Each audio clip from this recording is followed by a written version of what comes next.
நான் ஆணழகம் போட்டியில கலந்துக்க போறேன். அதான் உடற்பயிற்சி செய்கிறேன். இந்த வீடியோ எப்படி இருக்குன்னு நீங்க பண்ற லைக், ஃபாலோ, ஷேர் பண்றதை பொறுத்து நெக்ஸ்ட் வீடியோ போடுறேன். உங்க கருத்து பெட்டியில பதிவு பண்ணிட்டு போங்க. வாங்க வீடியோக்குள்ள போலாம். பகிரில் இருக்கிற எலும்பெல்லாம் தெரியுது. என்னது ஆணழகன் போட்டிக்கு போறியா? இன்னும் எதெல்லாம் பார்க்க வேண்டி இருக்கு நீங்க சொல்றது புரியுதுங்க.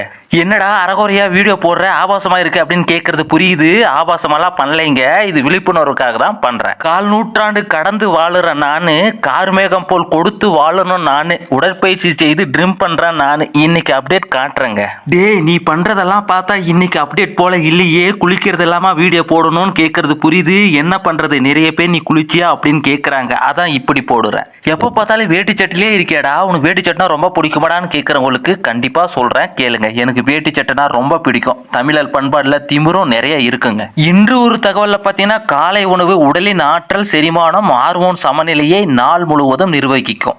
மிக முக்கியமான உணவாக்கம் இது. உடல் எடையை மற்றும் நீரிழிவு, அதாவது சர்க்கரை நோய் ஆபத்தை குறைக்கிறது. சுறுசுறுப்புடன் செயல்பட உதவுங்க. 8 மணிக்கு கடைக்கு வந்தா என் தம்பி பார்க்க எனக்கே பயம் காட்டுறான். அது கூட தனி சுகந்தாங்க.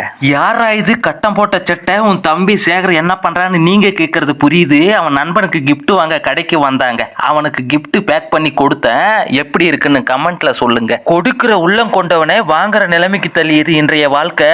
நெக்ஸ்ட் வீடியோல சந்திக்கிறேன்.